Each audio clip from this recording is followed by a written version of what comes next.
The wind howled like a wounded animal that morning, scraping through the dry mesquite trees and rattling loose boards on the front porch. The air carried the dry sting of dust and memory. In the dim light just before sunrise, Ellie Dawson crouched beside the front door of her small wooden house at the edge of Dust Ridge, struggling to yank the warped panel closed. Her knuckles were red raw from cold and friction. She leaned into the door with her shoulder teeth clenched, body braced, like she was holding back a monster. The latch refused to catch. Again. Behind her, Rosie, her 4-year-old daughter, stood wrapped in a thin jacket too small for winter. She watched quietly, arms hugged around her stuffed jackrabbit, as her mother cursed beneath her breath. The door finally clicked. Not locked, just stuck. Ellie leaned her head against the frame and let out a shuddered breath. That was the third night in a row it hadn't held. Each time the wind kicked up, she lay in bed, half awake, waiting to hear that telltale whine of the door inching open again, a sound that curled under her skin like a blade. She turned to Rosie, forcing a smile. "You ready for the bus, sugar?" Rosie nodded, sleepy-eyed, her boots too big and unlaced. She reached for Ellie's hand. They stepped off the porch and into the wind. Dust Ridge wasn't a place people passed through. It was a town you forgot you were born in until the wind reminded you. Dry hills, broken fences, the church bell that hadn't rung since Easter 2 years ago. The houses stood like survivors, tilted, sun-faded, some missing pieces. Ellie's was worse than most. At the other end of the dirt road where the land lifted, just slightly, stood the house that didn't fit. Straight-edged porch, pale blue siding hedges actually trimmed. The mailbox wasn't rusted. It had a name, Kane. Ellie didn't know Wyatt Kane. No one really did. Folks said he'd been some kind of army mechanic, then came back and opened his workshop on the edge of town. Never married, no friends. Spoke like a man measuring each word against the wind. He lived alone unless you counted the mutt that followed him like a shadow. "Don't stare," Ellie whispered, as Rosie slowed her steps, peeking toward the house. But Rosie pulled free of her mother's grip. Her boots made soft thumps on the hard dirt as she walked ahead, stopping just at the gate where Wyatt Kane stood locking his own door. Tall, neatly dressed, movements slow, deliberate. Rosie lifted her chin and said clearly, "Can you fix our door? Mama's scared." The words cut through the wind like a knife. Ellie's breath hitched. Her feet moved before her mind caught up. She scooped Rosie into her arms, cheeks burning. I'm sorry," she stammered. "She just says things sometimes. She doesn't mean Wyatt didn't move, didn't speak.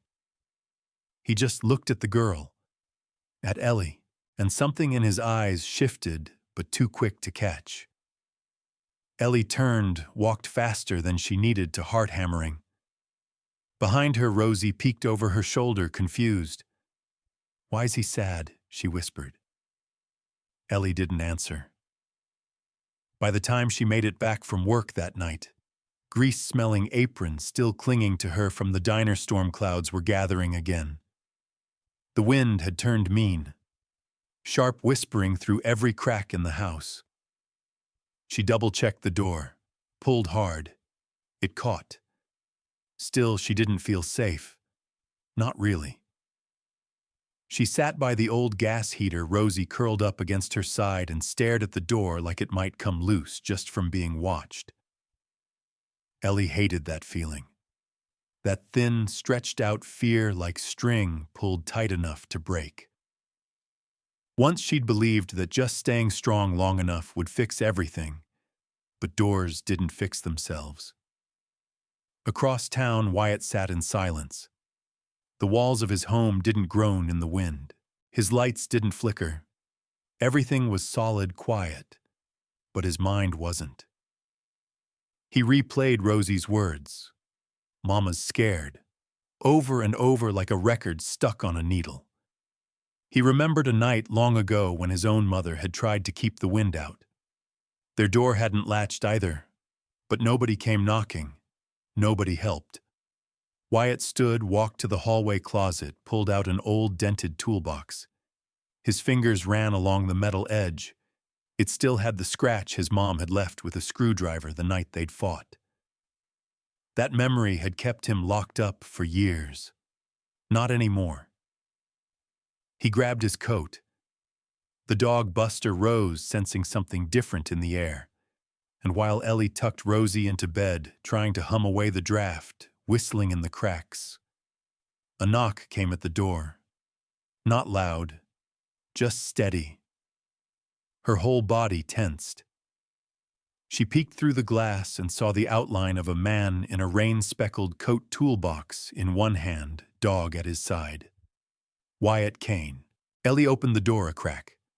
"I came to take a look at the door," he said, calm. "If now's not a good time, I can come back." She hesitated, then stepped aside. "It's okay. Just, thank you." He nodded, but didn't step in. "I can fix it from out here." As he worked, Ellie watched through the half-open door. He didn't ask questions, didn't glance inside, just focused on the hinge, the latch, the frame. His movements were precise, almost careful, like the door was something more than wood and screws. Rosie peeked from the bedroom, silent. Wyatt paused. His hand hovered near the lock. "I remember this," he said softly, more to himself than anyone. Ellie tilted her head. "What?" But he didn't answer. Just adjusted the final bolt, then tucked his own rolled-up coat into the warped gap at the bottom. The wind stopped whistling. The door shut. Smooth. Solid. Ellie exhaled like she'd been holding her breath for years. As Wyatt turned to leave, he placed a small card on the shelf beside the door. No phone. No job title. Just 4 words, Wyatt Kane, across the road. The storm rolled in quiet like it was trying not to wake anyone. But Ellie Dawson never really slept. She lay on the worn couch, staring at the door. Not because she expected it to swing open again, but because for the first time in years, it didn't. The wind slapped the windows, hissed through the cracks in the walls, but the door held. It closed clean. It stayed shut. She hadn't told anyone what Wyatt Kane had done. It didn't seem like something you talked about. It wasn't a favor. It wasn't charity. It was something else. Ellie didn't have words for it, but she knew how it made her feel safer. She shifted, pulled Rosie's blanket tighter around her sleeping daughter, then glanced again at the card on the shelf by the door. Wyatt Kane, across the road. That was it. No promise, no conditions. Just presence. The heater buzzed low behind her. The lights flickered once, then steadied. Outside, the rain picked up, and across the street, a man sat by his window watching nothing, thinking of everything. Wyatt hadn't meant to stay up, but his mind hadn't stopped moving since he got home. It wasn't about the door. Not really. It was about how Ellie hadn't asked him to come. How she hadn't expected anyone to. That hit something in him. Something he hadn't looked at in years. He rubbed his hands together, knuckles stiff from the cold. He hadn't used that toolbox in months. Maybe a year. He didn't fix things for people anymore. He kept to himself. The work he did at the shop was technical, mechanical, impersonal. But that door was personal. The way Ellie watched him work, arms crossed not out of rudeness, but habit, like she'd had to protect herself for too long. The way Rosie peeked around the curtain, quiet but wide-eyed. It reminded him too much of another night, another house. His mother had once stood at their door, trying to keep the wind out with a chair and her back. "Don't open it," she had whispered to Wyatt when he was barely older than Rosie. If it won't close, we keep it shut another way. He hadn't forgotten that look in her eyes, the kind of fear that settles in your bones. He hadn't forgotten what it felt like when no one came to help. So now, when he heard the storm growl across the rooftops of Dust Ridge, something inside him stayed alert, like a dog that couldn't rest. Buster let out a low groan and shifted closer to Wyatt's feet. The dog knew something was different. He always did. Wyatt stood and walked to the kitchen, not because he needed anything, but because sitting still felt worse. That's when he saw it. A small wrapped bundle on his front step, half soaked from rain. He opened the door and bent to pick it up. It was warm. Inside, cornbread wrapped in foil and a tiny bottle of honey. No note, just left there. Ellie. Wyatt didn't smile, but he stared at the bread for a long moment before setting it on the counter. He didn't eat it that night. He just let it sit, like proof that something had shifted. The next morning came slow and gray. Dust Ridge always looked tired after a storm. Ellie stood by her window, arms wrapped tight across her chest. Rosie was still asleep, curled into the blanket like a kitten. The porch was damp, but still there. The door hadn't budged. She glanced down at her feet and noticed something just outside the screen, her coat. Folded. Dry. Left neatly on a hook Wyatt must have installed without a word. She stared at it, unsure what to feel. Gratitude made her wary. She'd learned that being thankful could be dangerous. People who helped often came back wanting something, but he hadn't. He fixed the door, left his coat, took nothing. She thought about returning the favor. Maybe bake something, maybe drop off a thank you, but her pride argued back.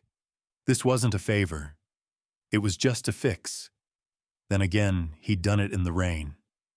Rosie wandered in, rubbing her eyes. "Mama, is Mr. Fix-It coming back?" Ellie paused, startled. "Mr. Fix-It," Rosie nodded. "That's what I call him. He fixed the door, didn't he?" Ellie smiled, despite herself. "I guess he did." Rosie leaned her chin on the windowsill. "He looked sad, Mama.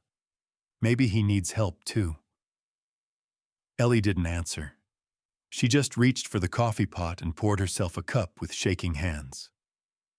That afternoon, after the bus dropped Rosie off from school, they walked past Wyatt's house. Ellie wasn't going to stop, but Rosie tugged her hand. "He's outside," she whispered. Wyatt stood at the edge of his yard, hammering something into a fence post. Buster lay nearby, one eye open, tail twitching.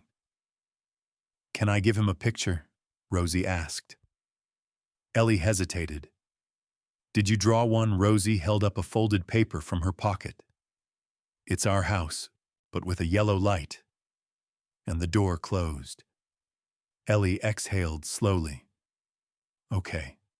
Just for a minute." Rosie ran up and stopped a few feet from Wyatt. He looked down, surprised but calm. "I made this for you," she said, holding it up with both hands. He crouched slightly, took it carefully, and opened it. His eyes lingered on the drawing. "That's Buster," Rosie added proudly, pointing at the small figure beside the porch. "He's part of the story, too." Wyatt nodded, a faint smile at the corner of his mouth. "Thank you." That was all he said. Ellie stood a short distance away, unsure whether to wave or turn. When Rosie returned, Wyatt had already pinned the drawing to the inside of his screen door. That night, Ellie found herself checking the lock before bed, then staring at the ceiling, wondering if he'd always lived this close. Across the street, Wyatt sat at his table with the drawing still on his mind. He'd seen hundreds of plans, diagrams, blueprints, but that sketch of a house, a warm light, and a dog, it stayed with him. Maybe because it wasn't just a picture. It was an invitation. And that's what scared him most. He wasn't used to being invited into anything. She just says things sometimes, Ellie had told him. But Rosie hadn't been wrong. Mama was scared. And now Wyatt Kane couldn't unhear it. Couldn't unfeel it. Tomorrow was Saturday. And Wyatt had something to build. Not a fence. Not a porch. Something else. Something the whole street might need. And he knew exactly where to start. The next morning broke clear but cold, the kind of cold that cut through your clothes before you made it to the mailbox. Ellie Dawson stood by her kitchen window, cradling her coffee, watching as Wyatt Kane unfolded a battered folding table in front of the community mailbox at the end of the road. He didn't look at anyone, didn't call attention to himself, just set the table down, laid out a few tools, some spare parts, a small box of light bulbs, and a hand-painted sign that said, "Fix It Saturday. Free." Ellie blinked. What the hell was he doing? She wasn't the only one wondering.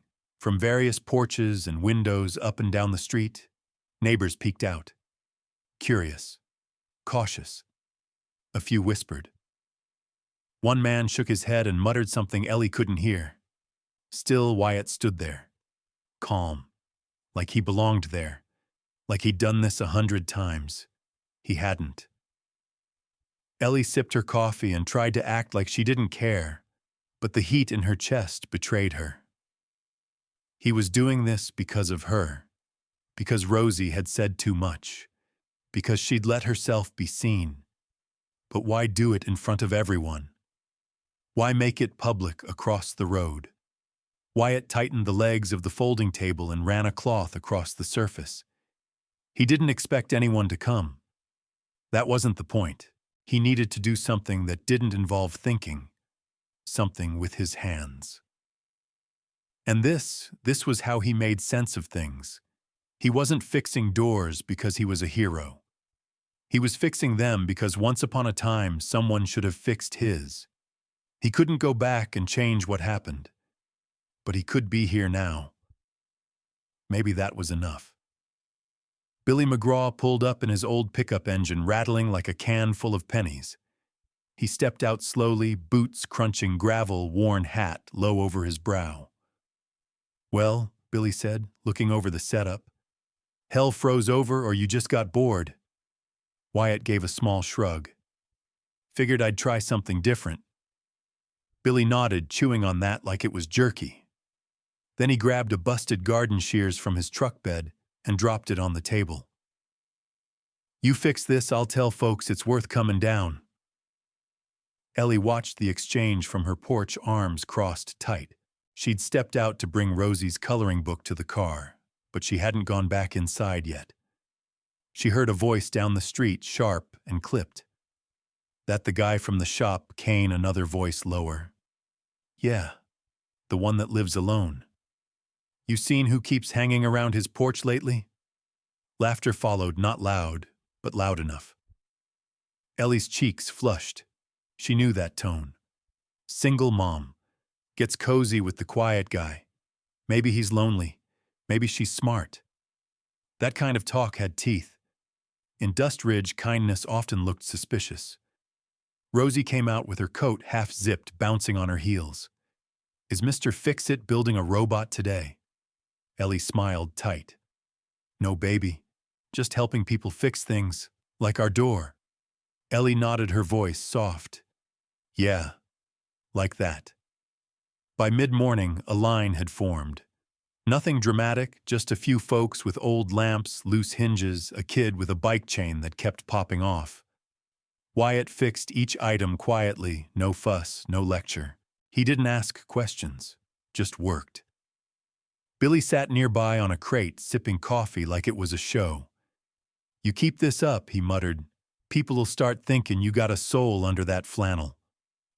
Wyatt gave a half-smile, but didn't look up. By noon, Sheriff May Carson rolled by in her patrol truck. She parked, stepped out, thumbs hooked in her belt. "Well, would you look at that," she said. "Kane's in public. Alert the papers." Wyatt didn't rise to the jab. "Mornin', Sheriff." She studied the setup, then him. "You planning to charge taxes on this nope?" Good. Town couldn't afford it anyway. She walked a slow circle around the table, then leaned in and whispered just low enough for him to hear. You didn't have to do this, you know. You already fixed what mattered. Wyatt's jaw tensed. I'm not here for a thank you. I know, Carson said, then glanced toward Ellie's house. But not everyone knows how to accept help without feeling like it costs too much. Wyatt said nothing. As Carson walked back to her truck, she paused. You ever wonder what it might have felt like if someone had showed up that night for your mom? Wyatt looked down at his hands, the small scratches from metal, the grime under his nails. Every damn day, he said. Carson nodded once. Then maybe that's your answer. Later that day, Ellie came out alone. Rosie had fallen asleep coloring. Ellie had paced for nearly 20 minutes before walking across the road. Wyatt didn't look surprised to see her. I didn't ask you to do this, she said. Her voice wasn't angry, just tight. I know. You're making people talk. They were already talking.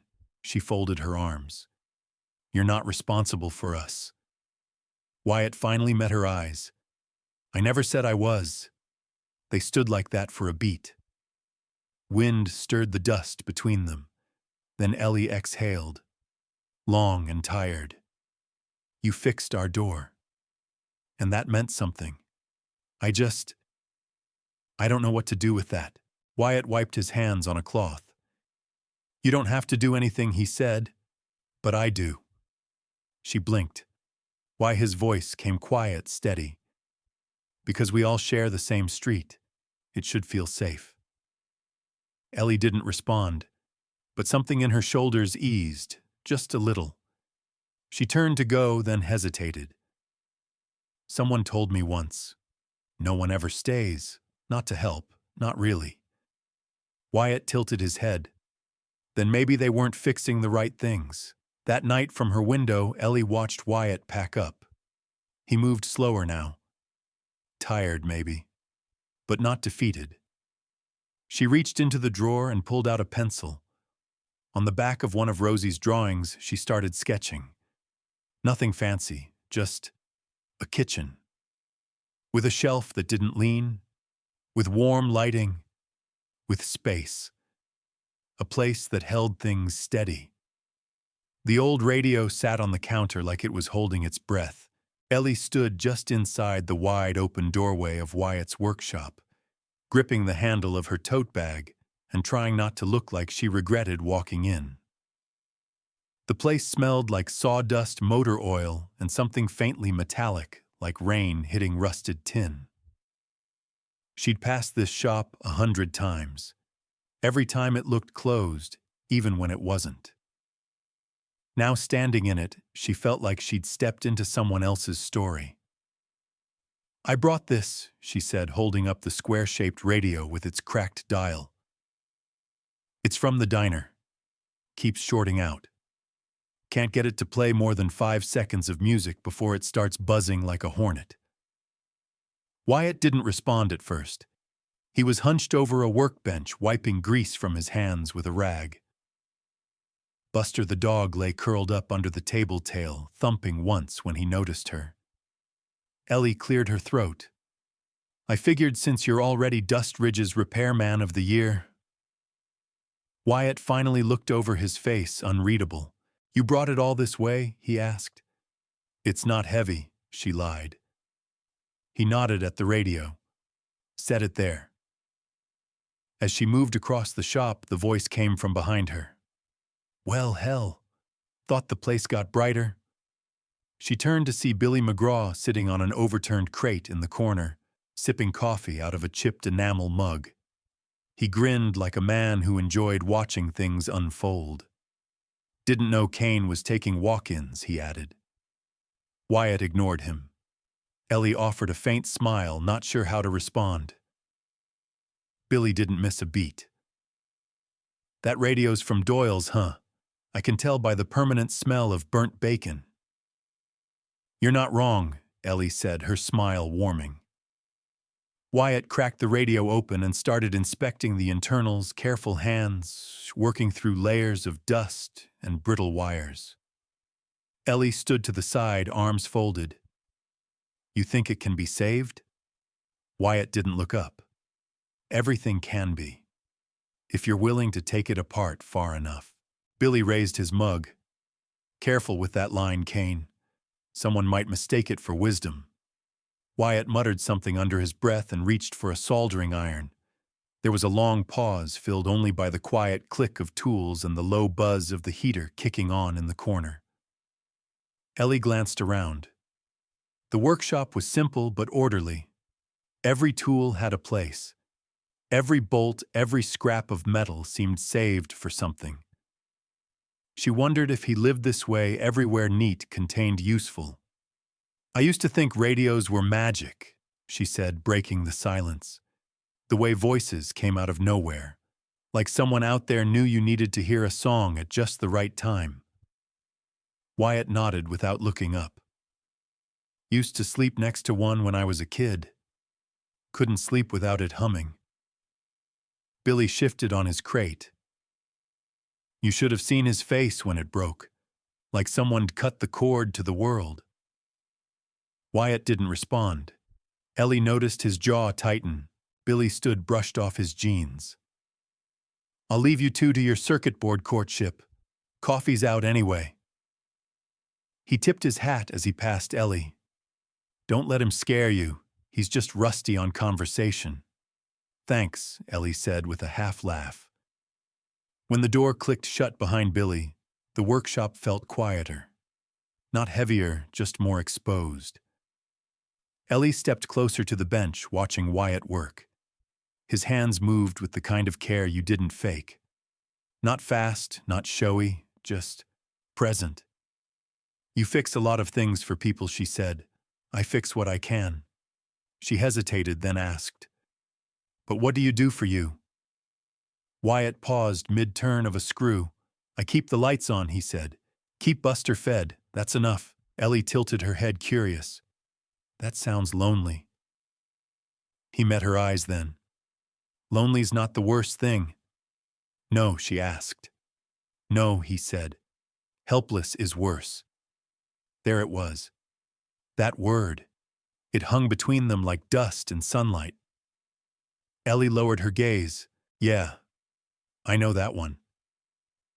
Wyatt returned to the radio, but his voice came softer this time. "That night your daughter talked to me. I didn't come because I thought you needed help." She looked up. "I came because I knew what it felt like to have no one show up." The radio crackled. Wyatt adjusted the dial, then suddenly music filled the shop. Old country. Soft twang, warm chords. The sound of something simple but whole. Ellie smiled. "Well, damn." Wyatt handed her the radio. "It's not perfect, but it'll play." She looked down at it, then back at him. "Neither am I," she said. "But I'm still standing."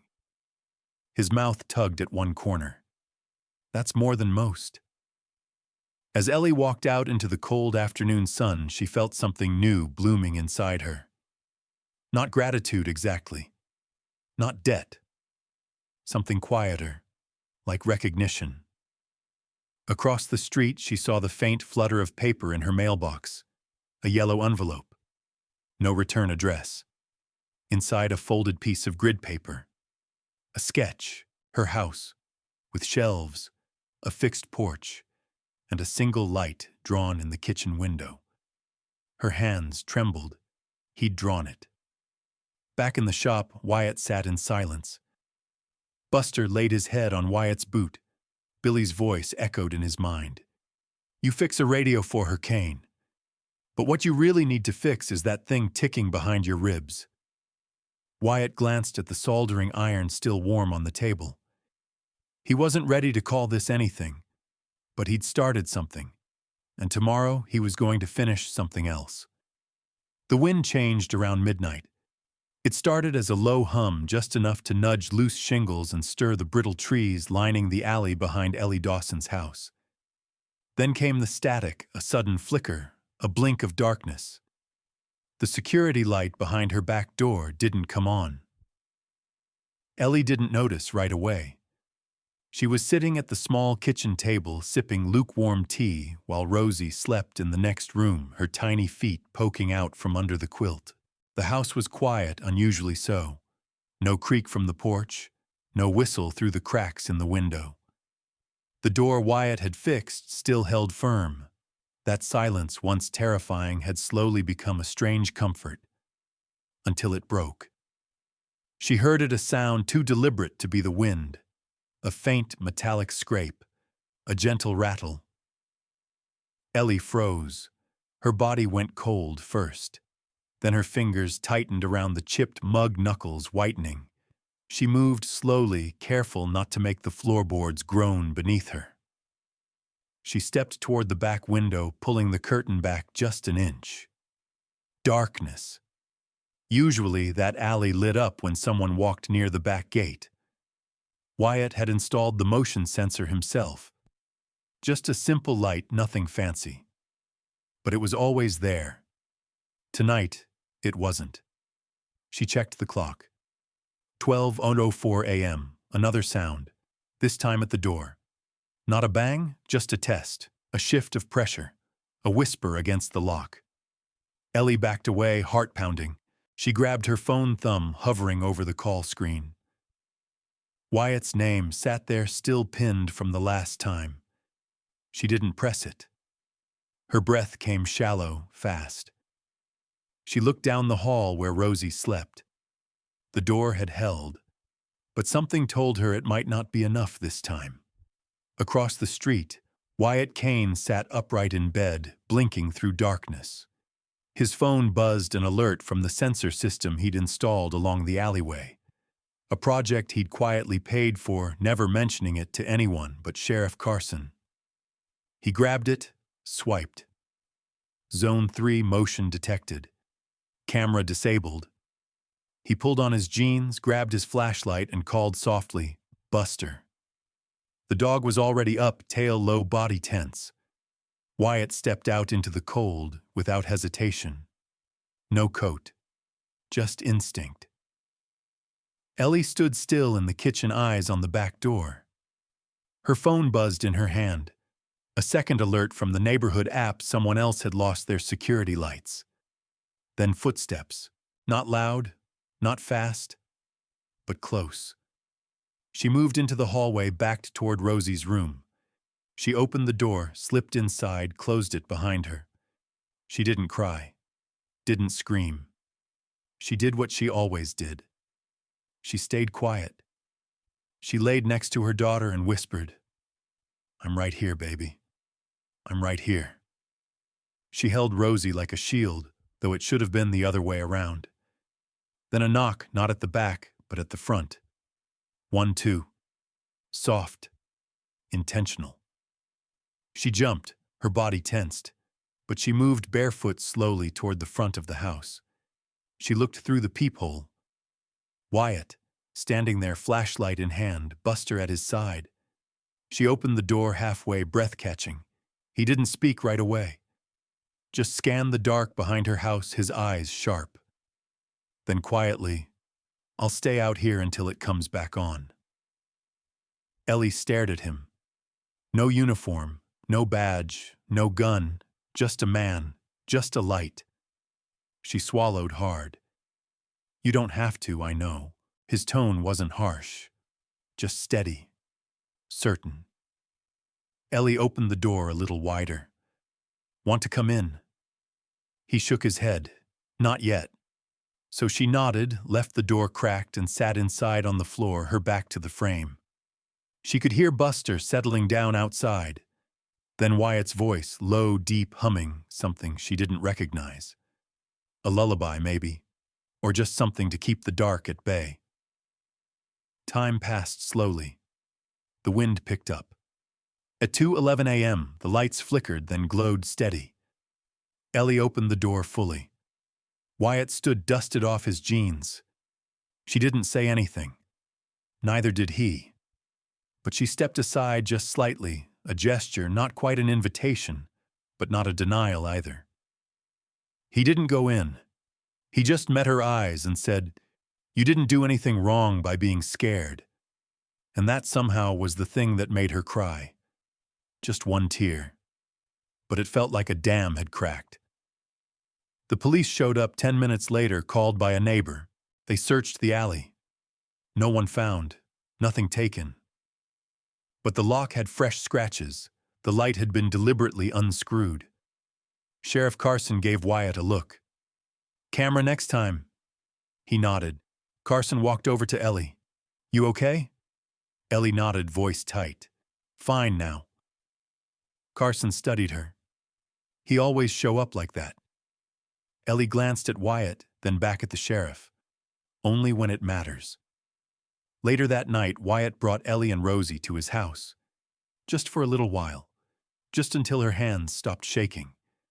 Inside it was warm, clean, sparse. A man's house.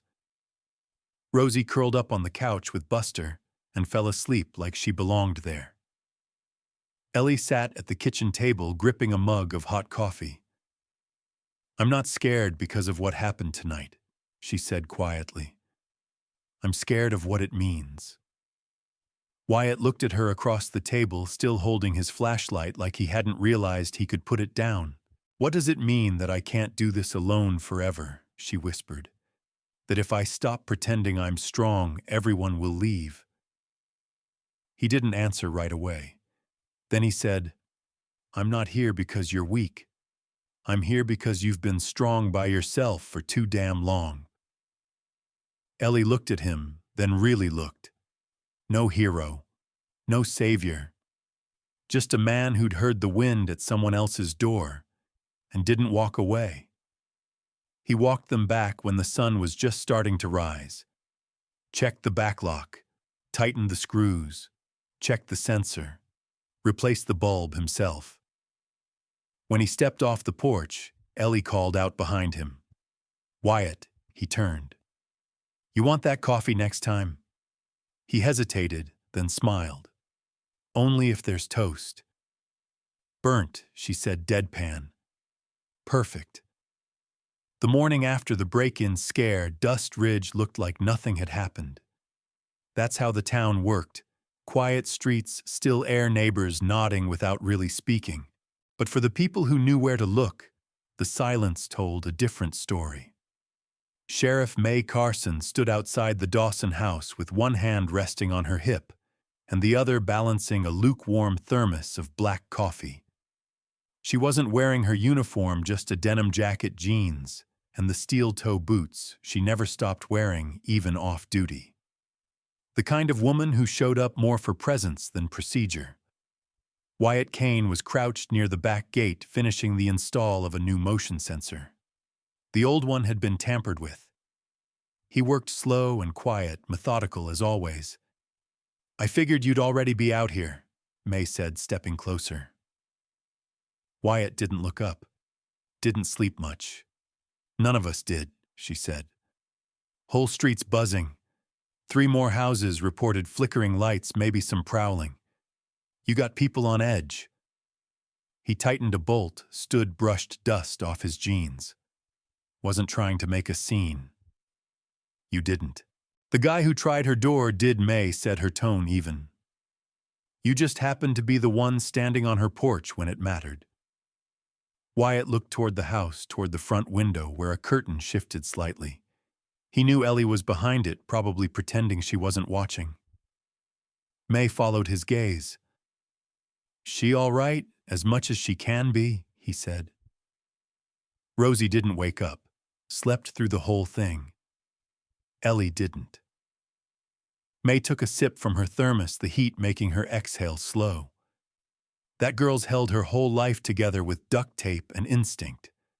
Some folks just learn to carry fear like a second coat. Wyatt didn't respond. She glanced sideways at him. "This isn't just about her, is it?" He frowned. "What do you mean?" May let the pause hang long enough to pull weight. "Lotta years ago," she said, voice lower, "a woman tried to file a report at 1 a.m. Said she heard someone outside her trailer. Said the latch was broken, but nobody came when she called. You remember that Wyatt's expression didn't change, but his jaw tensed. She had a kid, May continued. Boy was maybe 10. Quiet kid. Too quiet. You were gone by the time we got there. Sleeping over at a friend's. The mother your mother said it was probably nothing. Said she must have imagined it. Wyatt's throat tightened. She didn't imagine it. No, May said gently. She didn't. She took another sip of coffee, let it settle. You know, I found her a week later still sleeping with a chair wedged under the door. That's not how people live, Wyatt. That's how they survive. He looked away, the metal in his hand, feeling heavier than it should. She never got to stop surviving, May added. Silence stretched. Then she said the thing she'd come there to say. Lot of people don't come back from what she carried, but you did. And you're not walking away this time. Wyatt let out a breath that sounded more like surrender than relief. I couldn't leave last night, he said finally. Even if nothing happened, I couldn't not be there. May nodded slowly. Good. That's the difference between who you were then and who you are now. She stepped closer, her voice quieting. Truth is, I worried about you for a long time. You came back from the army and barely spoke to anyone. Built that shop, stayed in your corner. I figured maybe you'd locked the world out for good. I tried. I know, she said. But the world found you anyway. In a 4-year-old with too much heart, and a mom who won't ask for help even when she's standing in smoke. Wyatt finally cracked the faintest smile. May leaned back. You gonna see it through? He nodded, no hesitation. Then make sure she knows it. Later that day, Wyatt walked up the front steps of Ellie's house. He'd fixed the porch light earlier, replaced the fixture entirely, but now he came with something else in his hand, a small paper bag folded tight. Ellie opened the door before he knocked. Her hair was pulled back, sleeves rolled, flour dusting her arms. Rosie was at the table, scribbling in a notebook, Buster curled beside her like he belonged there. You didn't have to knock, Ellie said. Wyatt held out the bag. Dinner. Figured you might forget to eat. She raised an eyebrow. You cooked not well. She took the bag, peeked inside 2 sandwiches wrapped in wax paper, a bottle of root beer, a napkin folded perfectly. This your idea of gourmet, Billy helped. That's not reassuring. Wyatt scratched his jaw. It's edible. Ellie laughed, then soft, surprised. She stepped aside, and this time Wyatt crossed the threshold. Rosie looked up and beamed. Mr. Fix-It. Wyatt grinned. Evening, Rosie. Ellie moved back toward the kitchen, motioning toward the table. Sit. Unless you're scared of burnt toast crumbs. I've faced worse, he said. She set plates down, poured 2 cups of water, handed Rosie a slice of leftover pie. It wasn't fancy. It wasn't planned. But it was the first real meal they'd shared under the same roof. Afterward, Wyatt helped Ellie carry dishes to the sink. She rolled her sleeves higher, started rinsing. Water ran warm over her hands. The clink of plates filled the quiet between them. You don't have to keep showing up, she said without looking at him. He leaned against the counter. I know. But you do, because it matters. Ellie paused, then said it low, like she wasn't sure if it was allowed. Thank you. For coming. For staying. Wyatt didn't say anything at first. He just watched her. The curve of her shoulder, the strength she didn't talk about. Then he said, she stayed for you. I think maybe now it's your turn to let someone stay for her. Ellie turned her head slightly, eyes softer than he'd seen before. Is that what this is? He shrugged. Could be. As he walked back to his house later that night, Wyatt passed the community mailbox. Tacked to the post was a flyer, handwritten and simple, Community Fix-It Day every Saturday. No name, no number. Just an idea. And across the street, a woman closed her front door gently. For the first time in years, she didn't lock it right away.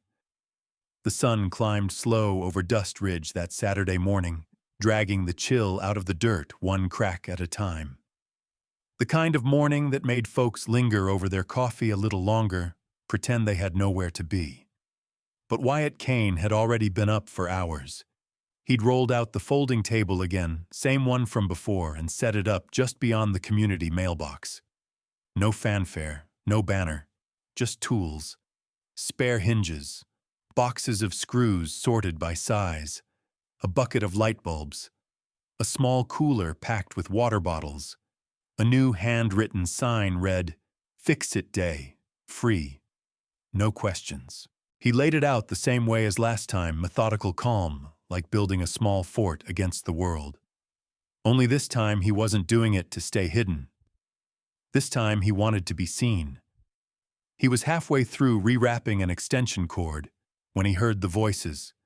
"That's the guy from the end of the road, right? Yup. The one who's always quiet. Until now. Heard he's been spending time with that Dawson girl. Single mom. Came out of nowhere." Wyatt didn't flinch, didn't even look up. He just kept wrapping the cord. A woman across the street, not whispering quite as quietly as she thought, said, "She knows what she's doing, that one. Single moms these days, they know how to work it." A few others chuckled, then silence. Wyatt looped the cord into a neat coil and set it down. He didn't raise his voice, didn't glare. But he did speak clear enough for them to hear, "We all share the same street. It should feel safe." And just like that, the whispers stopped. Not because he was angry, but because he wasn't. He turned back to the table, picked up a rusted door hinge, and got to work. Ellie had heard the same voices. She'd been walking back from the post office with Rosie when the first snide remark floated across the air like smoke from a trash fire. She'd stopped mid-step, Rosie's hand in hers, breath caught. For a second she wanted to shrink, to disappear into the sidewalk, like she used to when she walked past those judgmental church steps.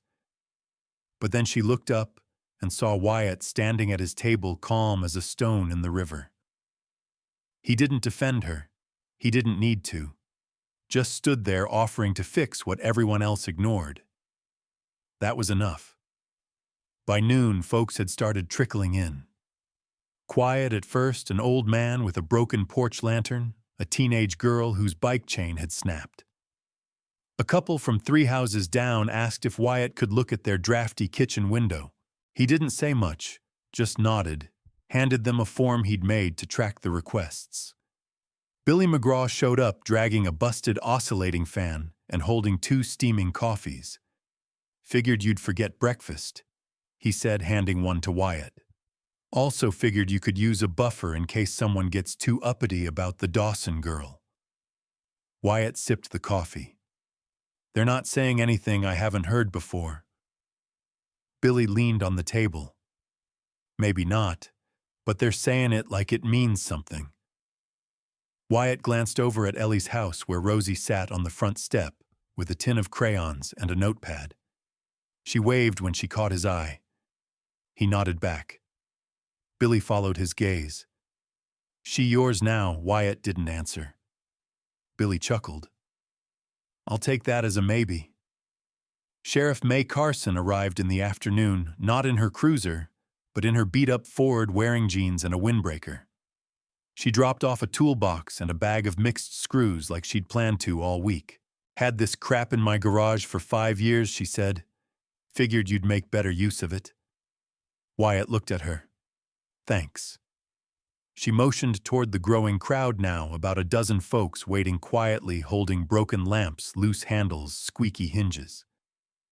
"This all for her?" Carson asked under her breath. Wyatt shook his head. "It started that way. But it's not just about her." Carson nodded once.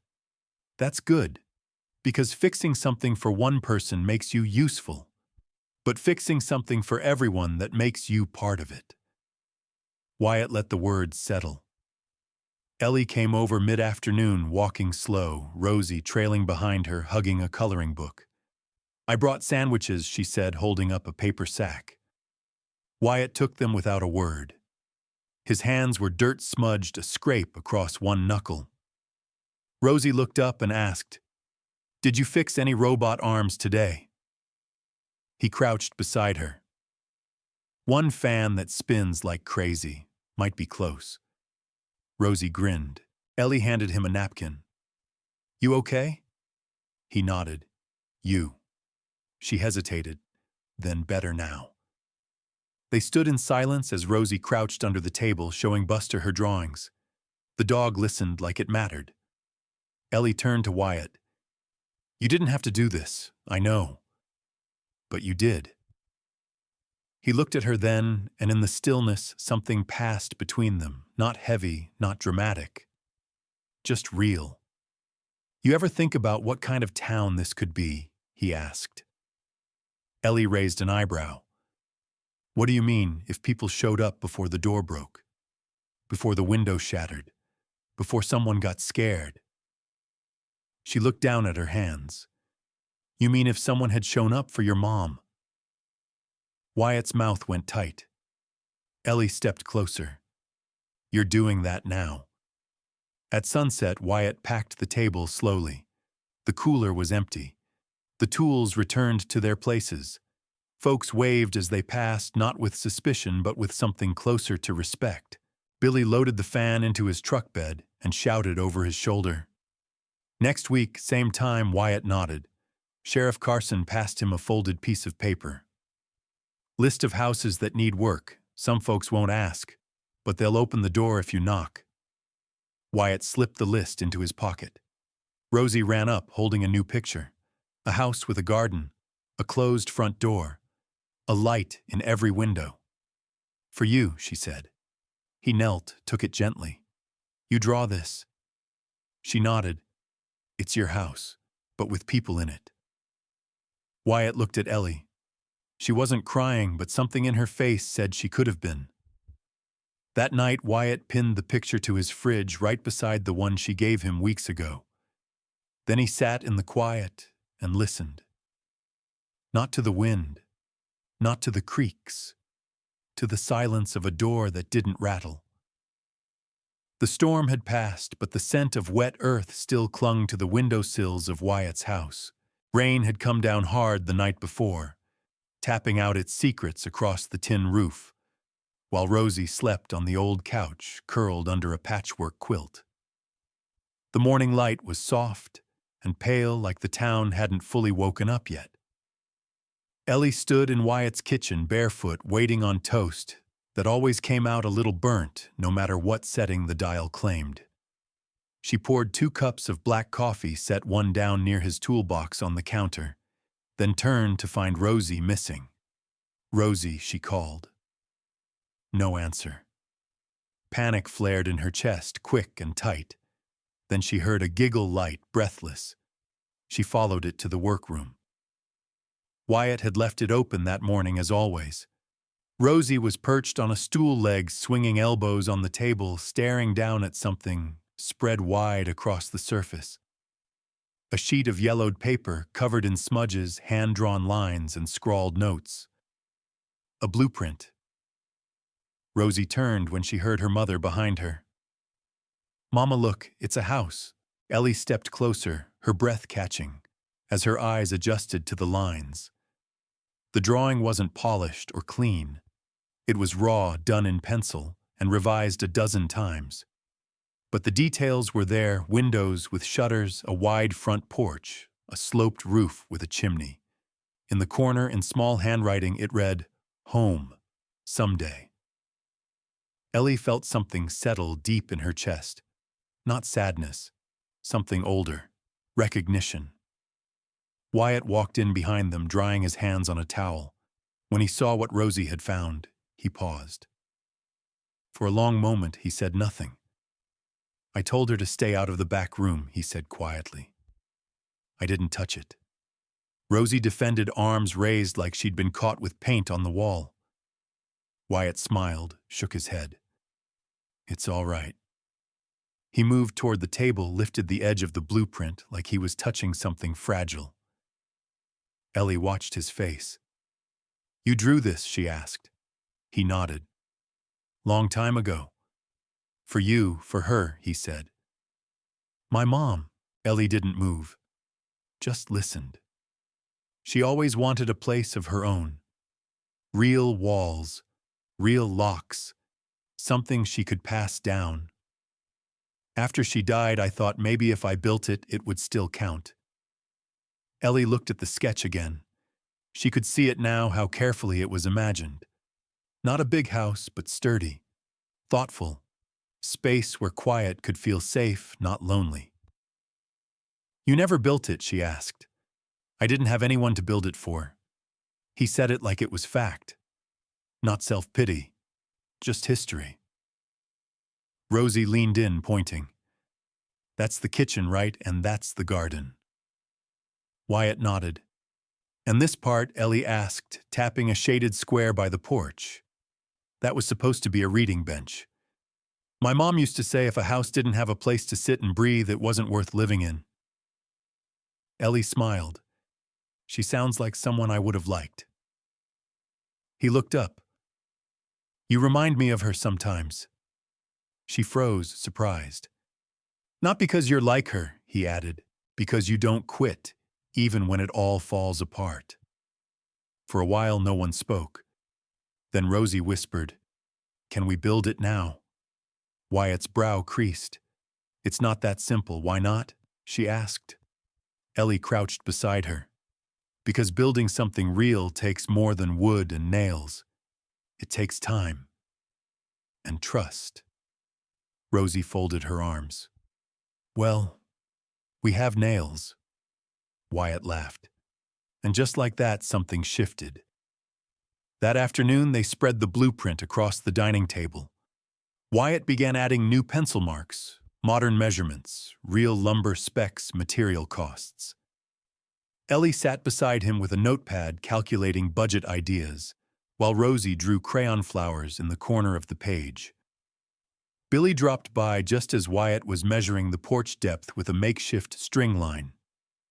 "You finally blowing the dust off that dream?" he asked. "Thinking about it." Billy snorted. "Thinking's dangerous, Kane." Wyatt glanced back. "So's regret." Billy nodded. Fair enough. By sunset, the back porch was filled with scrap lumber tools and 3 lawn chairs, 2 adult-sized, 1 tiny and pink, with stickers peeling off the arms. Wyatt stood with his arms crossed, staring at the yard like it owed him answers. Ellie approached, with 2 glasses of lemonade. "You okay?" she asked. "Yeah," he said. "Just figuring out what it means to let something come back to life." She handed him the glass. "You're not bringing it back. You're building something new." He looked at her long and quiet. "You know what scares me?" he asked. "It's not the building. It's that I'm not sure I deserve what comes with it." Ellie stepped closer. "You don't get to decide if you're worthy of good things, Wyatt. You just decide if you're willing to try." He blinked, emotion tightening his face. "Besides," she added, smiling, "you've got a 4-year-old project manager who's already picked curtain colors." That made him laugh. A real one. Later that night, Wyatt sat alone at his workbench.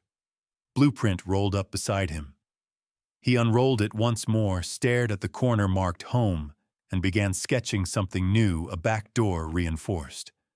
A sensor light. A dog bed. He wasn't just drawing structure anymore. He was drawing memory. He was drawing safety. The next morning, Rosie bounded into the kitchen holding a new crayon drawing. "This is the new house," she said proudly. "With you and me and Mama." Wyatt took the paper heart, full and fragile all at once. Ellie came in, tying her hair back. She saw the look on his face and stepped closer. "You okay?" He nodded. "Yeah, I think I am." That day he measured the foundation, drew chalk lines in the dirt. It wasn't a full build. Not yet. But the porch was first. The place you sit before you go inside. The place where you decide if something's worth stepping into. And for the first time in years, Wyatt Kane was ready to build the next step. The first time someone drove by, slow, Ellie didn't think much of it. Just a beat-up truck rattling down Main with a driver too curious for their own good. But by the third slow roll, when Wyatt was laying out joists for the porch, and Rosie was coloring on the driveway, the pattern was hard to ignore. "They're watching," Ellie said quietly, handing Wyatt a level. He didn't look up. "Let 'em." She crouched beside him. "Doesn't bother you, it used to." He checked the bubble in the level, then set it down. "Now I think it means we're doing something worth noticing." News of the rebuild had spread like wildfire through Dust Ridge, through barbershop murmurs, Sunday prayer requests, and half-whispered conversations at the feed store. Billy admitted he might have mentioned it to someone. May Carson said nothing, but Ellie saw her smile the next time she dropped by. It wasn't just the porch anymore. It was a message. And some folks didn't like the sound of it. That night, after her shift at the diner, Ellie found a folded note under her windshield wiper. No envelope, no signature. Just 6 words scrawled in all caps pressed hard into the paper. "You know who he is. Don't be stupid." She stared at it under the street lamp for a long while. Then she tore it in two, but her hands shook the whole way home. Wyatt was sanding a stair plank on the porch when she got there. She didn't speak until he looked up. "Someone left this for me," she said, and handed him the torn halves. He glanced at the note. Didn't react. Didn't even blink. "You scared?" he asked. Ellie shook her head. "Not of you." He folded the paper and set it on the workbench. "Then we keep going." "I'm not worried about me," she said. "I'm worried about Rosie. What she hears. What she starts to believe if this town keeps trying to write our story for us." Wyatt set down the sander and walked over. "Then we show her something stronger." Ellie searched his face. "And what if the town doesn't want that he met her eyes? Then we build it anyway." The next morning, a figure stood on the far edge of Wyatt's land. Ellie spotted him through the window and called Wyatt over. He recognized the man before he got within 50 yards. Earl Jansen, son of the man who'd tried to burn Wyatt's mother out of Dust Ridge 3 decades back. Earl walked slow, arms crossed, a faint smirk tugging his mouth. "Didn't think I'd see you back here," he said. Wyatt stood on the first step of the porch frame. "Didn't think you'd still be here." Earl gave a dry laugh. "You think this little project of yours changes anything?" "No," Wyatt said evenly. "But maybe it keeps the next kid from growing up thinking he's broken." "You think they'll forget what your mama was?"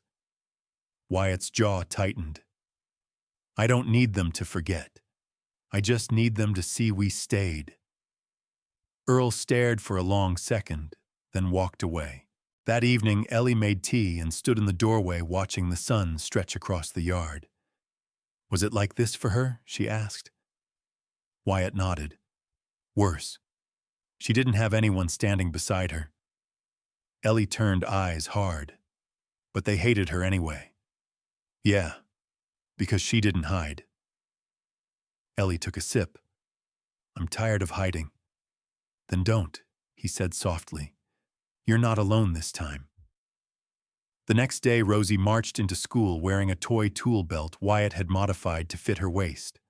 When the teacher asked about it, she said, "We're building a real house, with heart." That same afternoon, a local reporter stopped by the property, tipped off by someone curious. Ellie stepped outside while Wyatt kept working. The reporter asked her one question. "What are you building here?" Ellie looked right into the lens and said, "This is where we stopped being afraid." That line aired on the evening news. Dust Ridge had opinions. Some clapped her on the shoulder at the diner. Others whispered. A few walked out, but no one could unsee the woman standing tall on a frame of wood, her voice quiet but firm. At the sheriff's office, May Carson watched the segment with arms folded. "Truth gets loud when you stop whispering it," she muttered to herself. Back at Wyatt's place, things started showing up by the fence.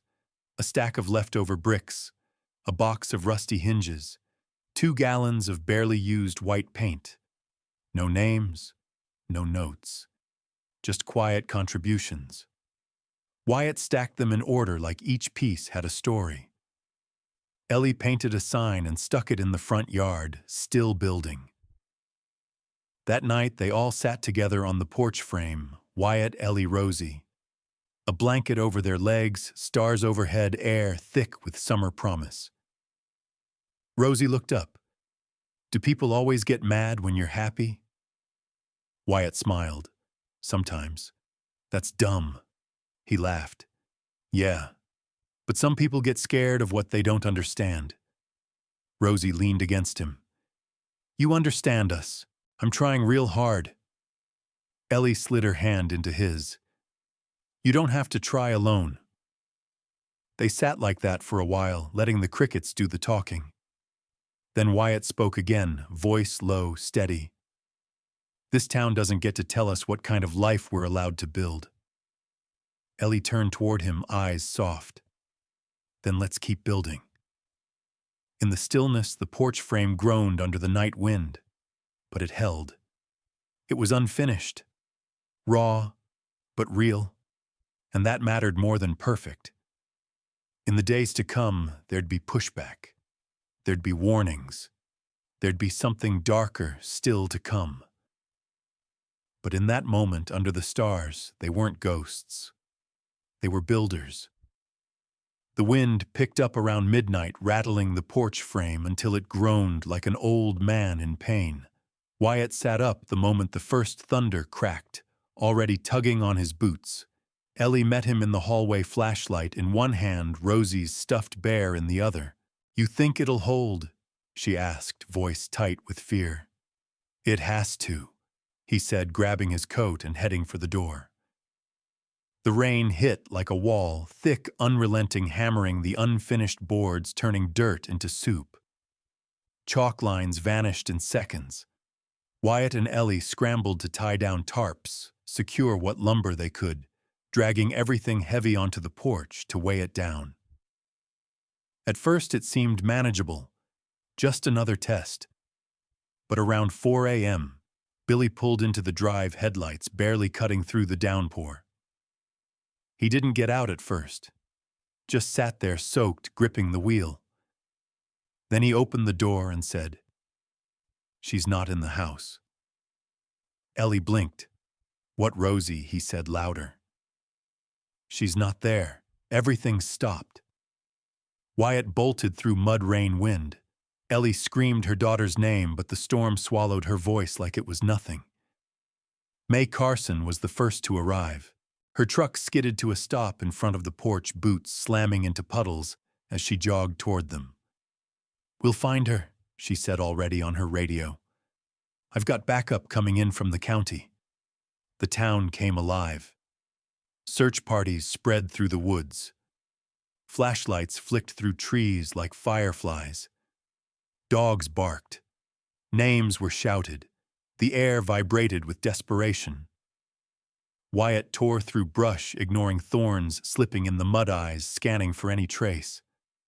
Then Billy found something, a crayon drawing pinned to a tree, soaked but intact. A stick figure girl. A tiny house. A sun with a smile. "She's close," Wyatt whispered, clutching it like it was proof of life. "She draws when she's scared," Ellie said, breath ragged. Hours passed before a faint voice broke through the storm. Mama Wyatt didn't wait. He ran, heart-pounding, Ellie behind him, lungs burning. They found her huddled beneath an old, collapsed shack behind the church hill, shivering, wet, clutching her tool belt. "I was building too," she sobbed. But it broke. Wyatt scooped her up, whispering her name over and over. Ellie wrapped herself around them, both crying and laughing all at once. Back at May's office, wrapped in blankets and sipping hot cocoa, Rosie whispered, I heard yelling. That's why I left. Ellie froze. What yellin'? Rosie looked down. A man. Outside. He was mad. May and Wyatt exchanged a look. Someone tried the back door 2 nights ago, Ellie said. You didn't tell me, Wyatt said quietly. I thought it was just the wind. May's voice was cold steel. It wasn't.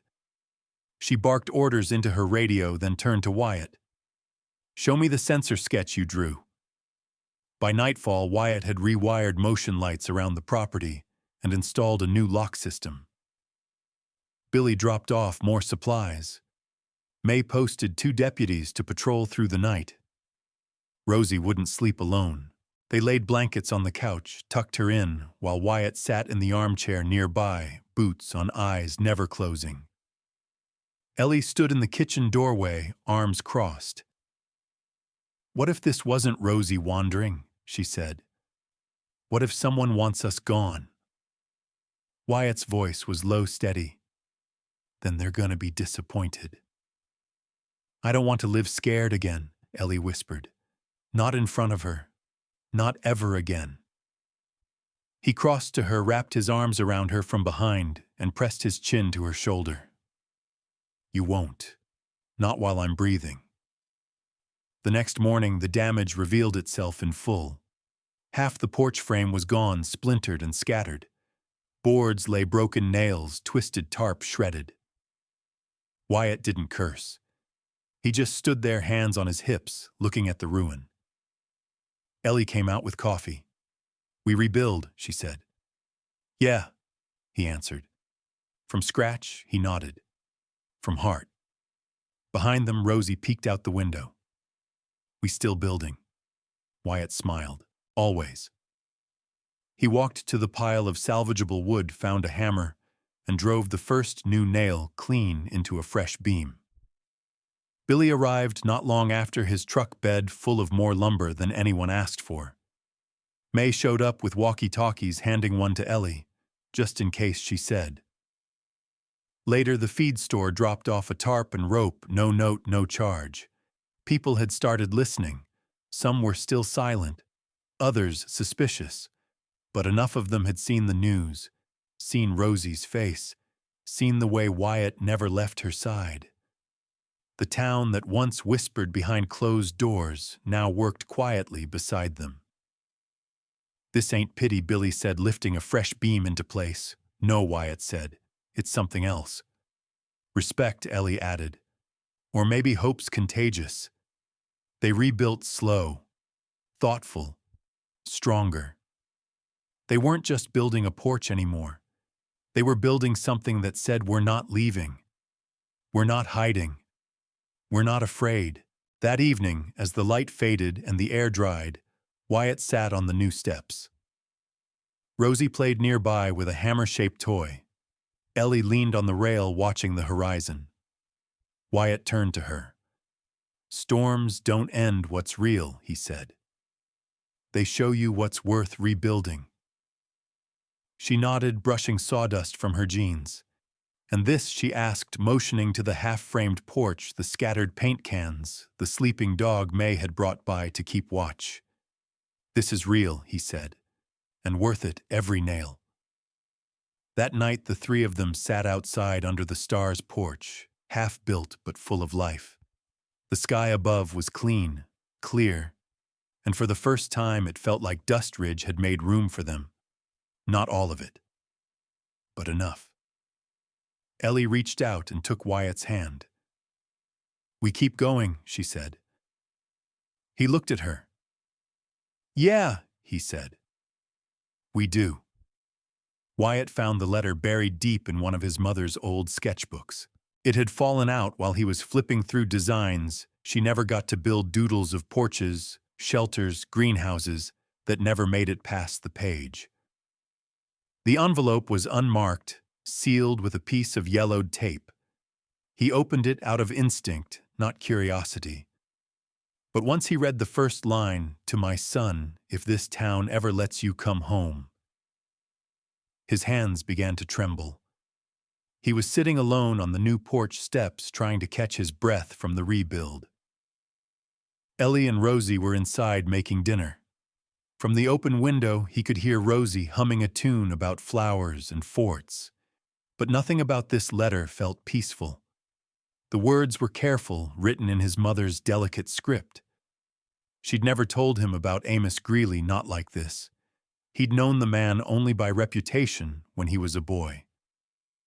Greeley had been the sheriff, the kind who never got his boots muddy because everyone else did his dirty work. In the letter, his mother spoke plainly. "Greeley threatened me. Told me if I didn't back off the church land deal, something might happen to you. I don't know what he's hiding, but I know he's scared I'll expose it." Wyatt folded the letter and slipped it into his coat pocket just as Ellie stepped outside. "Everything okay?" she asked. He nodded too quickly. "Yeah. Just found some old notes." She squinted at him. "You sure?" "Yeah," he said, and kissed her cheek. But he barely touched his food that night. After Rosie went to bed, Wyatt lingered in the living room, pretending to fix a lamp that didn't need fixing. Ellie watched him from the hallway, arms crossed. She waited until he went to shower. Then she walked to the porch, picked up the sketchbook, and the letter was right there. She read it in silence, her eyes wide, her jaw tight. When Wyatt came out, towel slung over his shoulder, Ellie was sitting on the edge of the bed with the letter in her lap. "You lied to me," she said. He stopped cold. But she held it up. "This. I wasn't ready to." "You said it was nothing, Wyatt." He rubbed his face. "I didn't know how to explain it." "You explain it because I'm here," she said. "We don't do secrets." He sat beside her. "She wrote that right before she died. I guess I didn't want it to change how I remembered her." Ellie looked at him fierce and hurt. "You think protecting her memory means hiding the truth? That's not how we protect each other." He exhaled slowly. "I just wanted us to have a clean start." She tapped the letter. "This is our start, Wyatt. All of it. Even the ugly pieces."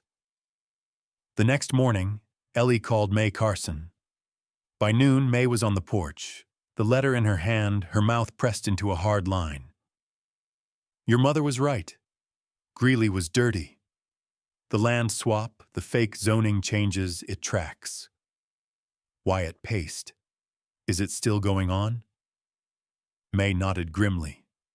"Maybe not the same way, but his boys, they're still around. Still have fingers in local politics, real estate, the church." Ellie asked, "You think Rosie disappearing had anything to do with this?" May didn't answer right away. "Then wouldn't surprise me." Wyatt's jaw clenched.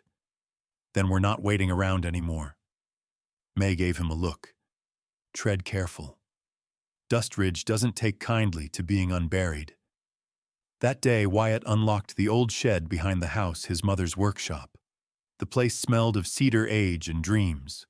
Dust-covered blueprints lay in stacks, tied with ribbon or rubber bands. He brought them into the kitchen and spread them across the table. She wanted more than a porch, he said. She wanted a place that would stand for something. Ellie traced the edge of a greenhouse design. "Then we finish what she started." Rosie peeked over the table, pointing. "Can I name it?" Ellie smiled. "Go ahead." "Hope Corner," she said proudly. Billy arrived with 2x4s and a pack of screws. "Folks are talking again," he said. "But not all bad this time." Wyatt nodded. "Let them talk. We've got work." Ellie added, "And people are listening now." May dropped off a folder of old county records. "These'll help back up your mama's story." Ellie opened one. "This church parcel changed hands in 91.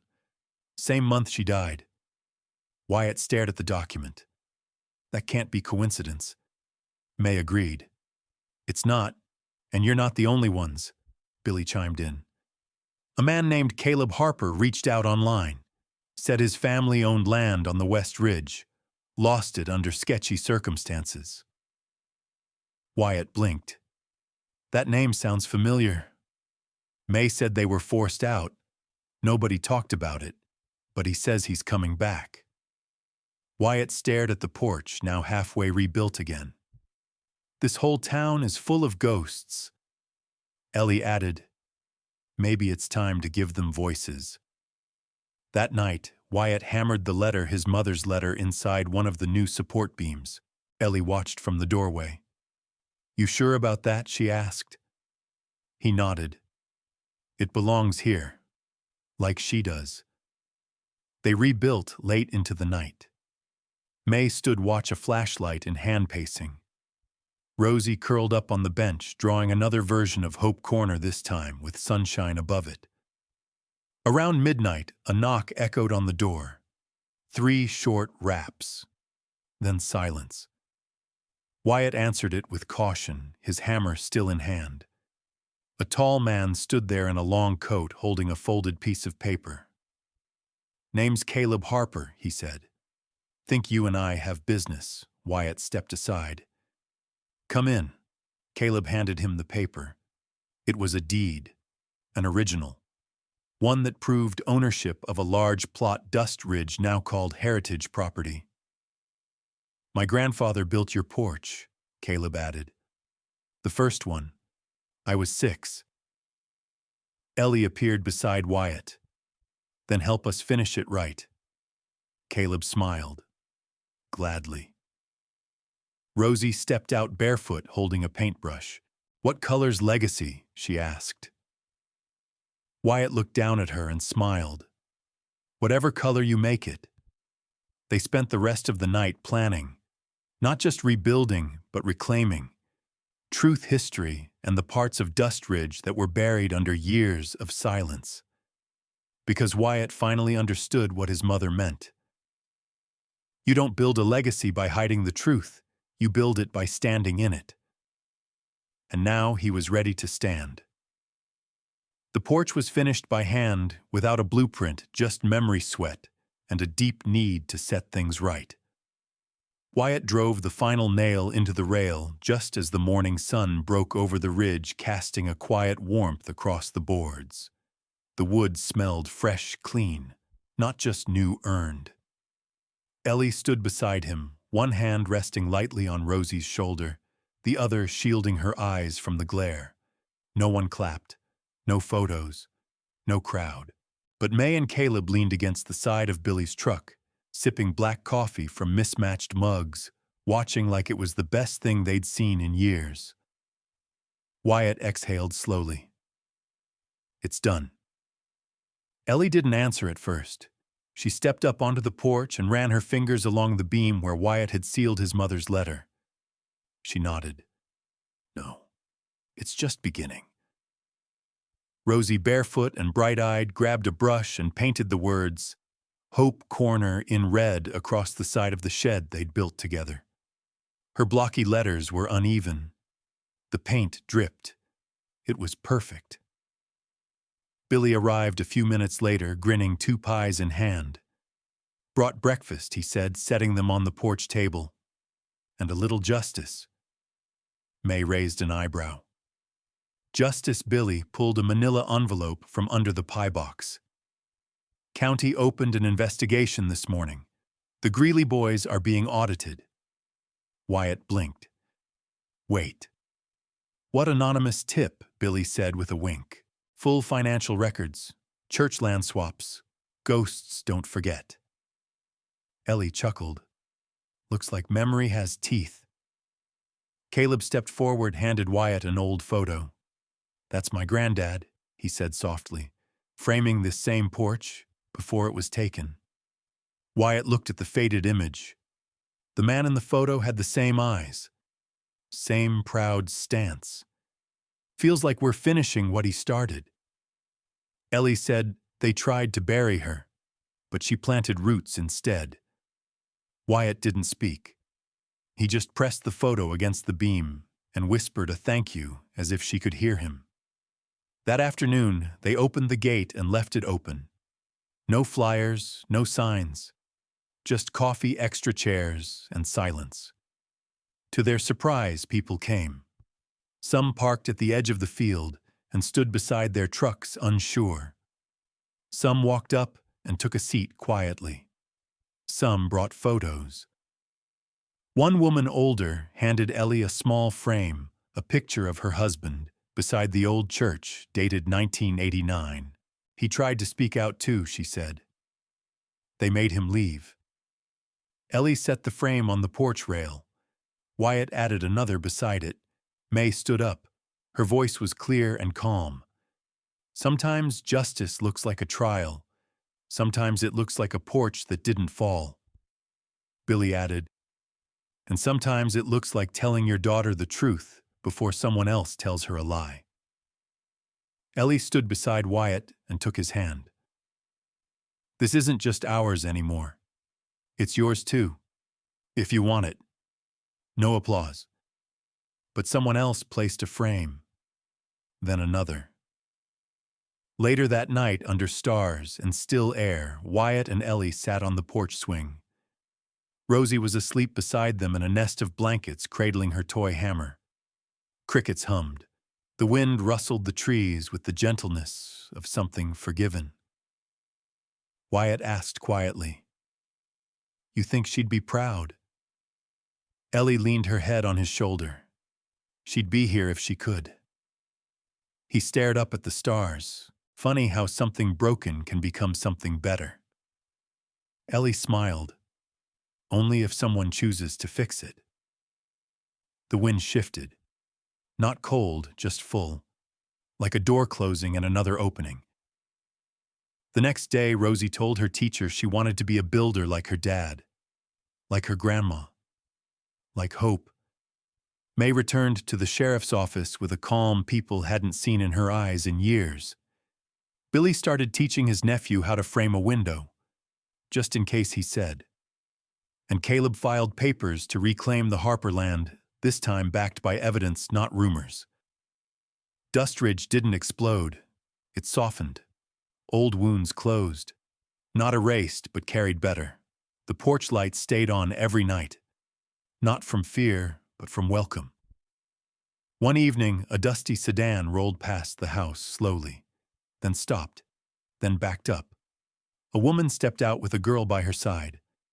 Wyatt rose from the porch, Ellie at his elbow. The woman looked nervous. "We heard someone here stayed." Wyatt nodded. "We did." The girl looked up, curious but quiet. She clutched a piece of paper, a drawing maybe. Wyatt knelt to her eye level. "You building something?" The girl nodded. He smiled, handed her Rosie's spare hammer.